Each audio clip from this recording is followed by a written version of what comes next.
Sikuwazwa hata na hiyo ni kweli mzee, mwambie makazi. Mbingi. Vijana, haki yenu inahitajika. Vijana ndio nguzo. Hivyo basi, kwa kuwa unashindwa kujua kulinda busara yako, hacha gazeti mbovu ulisome. Narubira, Mfalme, unaweza kufanya kazi yako. we mzee, nasema toka nje. Nani atoki? Kabla sijakata kichwa chako.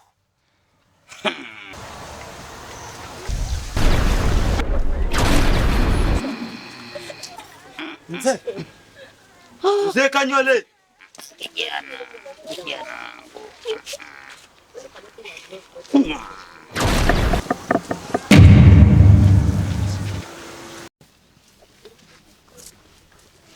Mbingi. Mpungure. Vijana, nadhani mumeona, na atakaendelea basi nina imani naye atasoma gazeti mbovu kama gisi alivyosoma yule. Poteni hapa. Poteni hapa nasema. Mbingi. Mpungure. Ina maana msikie Mbingi. Mpungure. Nendeni.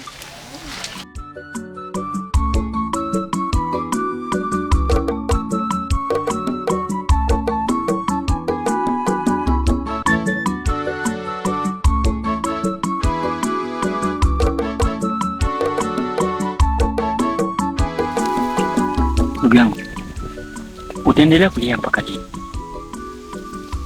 Alafu najiuliza maswali. Hivi kama kweli wazazi wangu wanaishi, kwani mimi walipelekeza na kunitupa? Kama tayari wameshakufa, mimi kwetu ni wapi? Unajua kuishi kwenye dunia bila kujua hata ndugu yako mmoja ni kitu kinaumiza sana. Inabidi na atafuta nyumbani kwetu. Na swali zingine ukijiuliza unaonekana mjinga, lakini zina maana ndani. Una maana kuongea. Hata kama mimi nashikilia tu ni upuuzi. Yangu. Mimi sioni faida ya wewe kuendelea kusema utatafuta ndugu zako, wakati mimi kwanza ni ndugu yako wa kwanza hapa kijijini. Wewe ni kama kaka yangu, afu kila kitu kwangu hapa. Na isitoshe, wana kijiji wote hapa Kitungu wote wanakupenda. Ni kwa nini uangalie kutafuta ndugu wengine wakati sisi tu? Hivi unaweza ukaenda kutafuta mtu sehemu ambapo hapajui? Ni sasa na kuomba pilipili pale ambapo papandia. Unachosema kwa sahihi sana. Lakini hapa sasa ndo nasa umuhimu ile ndoto. Maana ile ndoto ambayo kila siku nilikuwa nikiota kwamba hapa sio kwetu. Hapa sasa naona sio muhimu. Kibaya zaidi ni pale baba alipokufa bila hata kunaisha hata njia, hata wapi aliponokotea, ningeanzia hata hapo. Lakini hakuniambia chochote. Hapana kusema hivyo.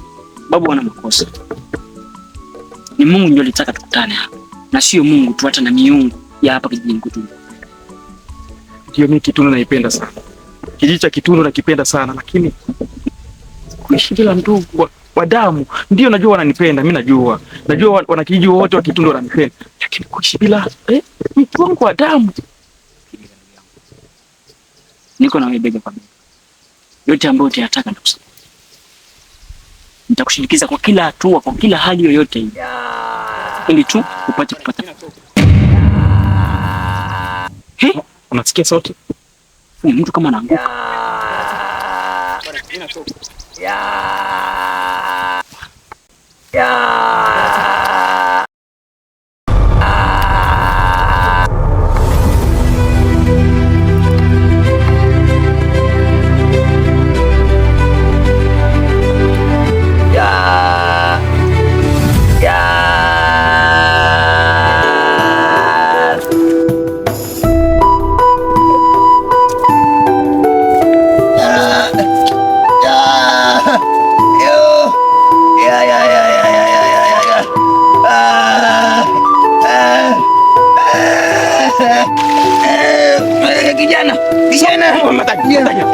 Vitu gani hivi unafanya ndugu yangu?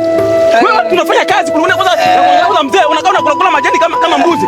Unakula mbuzi?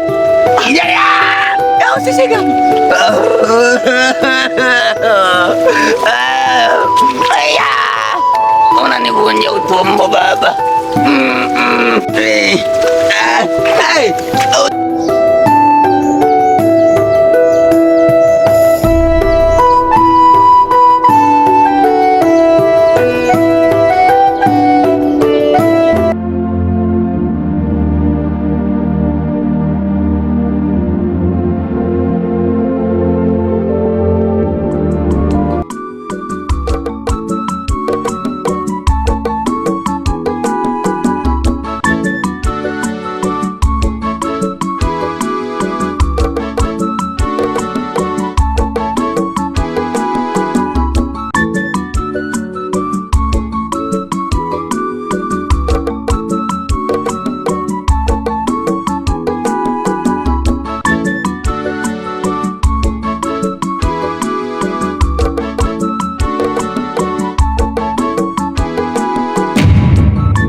Mingi,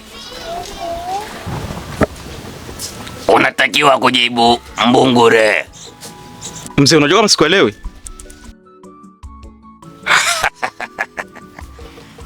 Unaweza ukashindwa kunielewa, ila tayari mwanga imejitokeza panapo giza.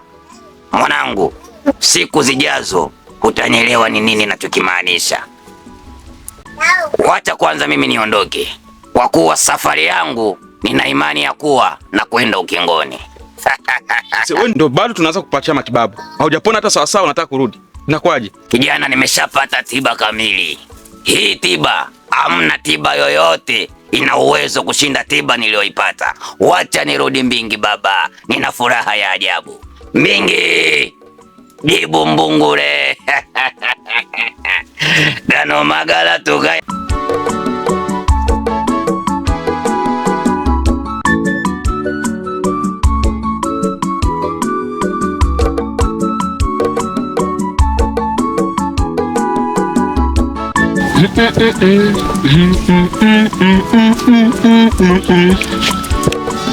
Hizi mekali.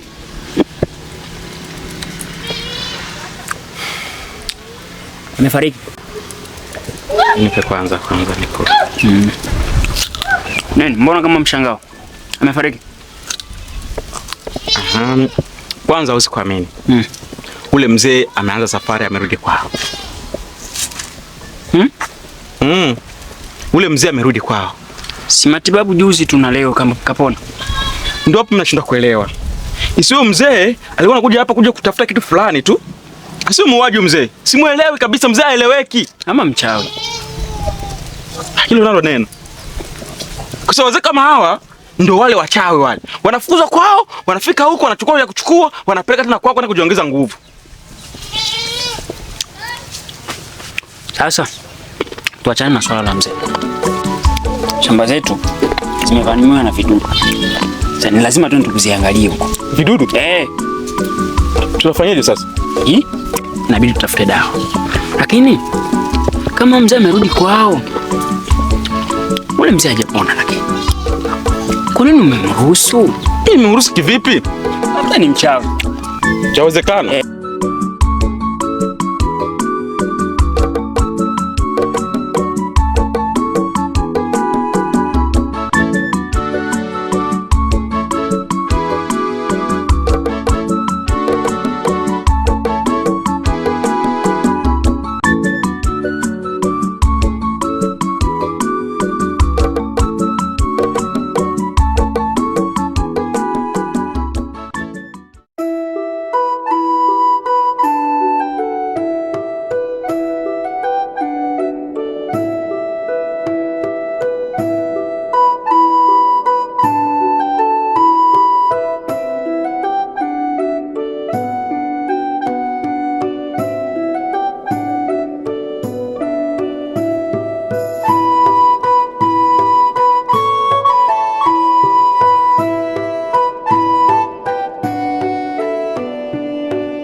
Mbingi. Mpungure.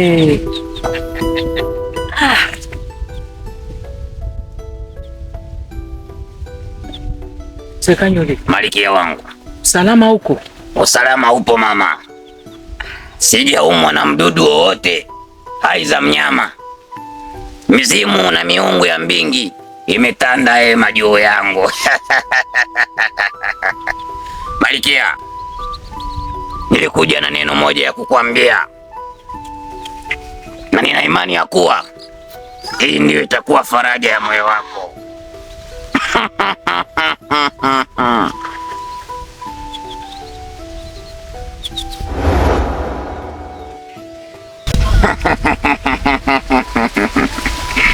Miungu ya Mbingi, Mungu wa Mfalme Hezekia, ninasema asante kwa kunikutanisha na mzee Kanyole.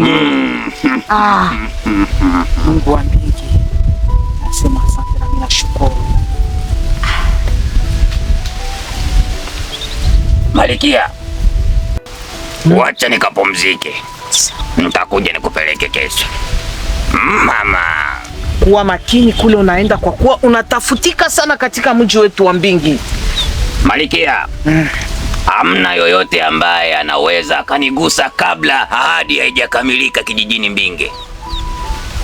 Mama, asijue mtu. Ahadi inakwenda kutimia.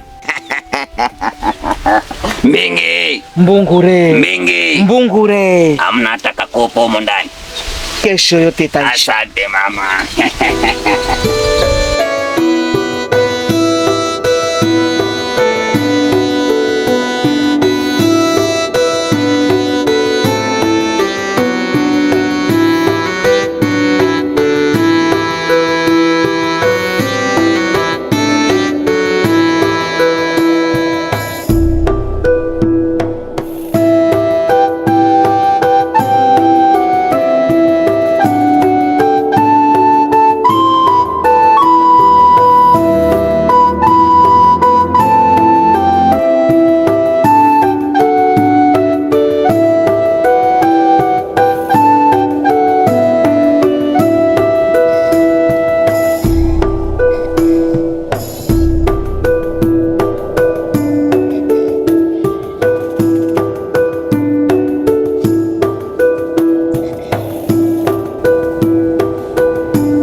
Mzee Kanyole, tunasababu kwenye tunakuya ni hapa wala haiko hapa? Macho yangu mimi haijawahi kunidanganya. Haraka haraka mama haina baraka. Vuta subira. Na imani leo utamwona mwanao uso kwa uso. Sasa ule kijana tunamtuma, ule mwanaume, mbona anakawia? Unajua vijana wa kijijini wamekaa sana hapa kijijini mpaka akilini mwao panaota nyasi. Utakuta yuko kwenye mihangaiko yake tu, ila atarudi. Sawa mama.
Vipi? Mzee, ina maana hajafika? Wewe ndio umekwenda kumtafuta? Mzee, nimemtafuta shambani kwake kote, sehemu zake zote kabisa, sijamuona mzee wangu. Sasa huyu Mbembo atakuwa ameelekea wapi? Aha, nakumbuka. Ama ndio sasa ameenda kukamilisha mpango wake. Mpango? Ndiyo. Mpango gani? Ndiyo, maana alikuwa na mpango wa kwenda kutafuta wazazi wake. Sisi unaotuona hapa ndo wazazi wake Mbembo. Na Mbembo nyumbani kwao sio huku. Mbembo ni mzaliwa wa Mbingi. Atakuwa amekwenda wapi huyo kijana?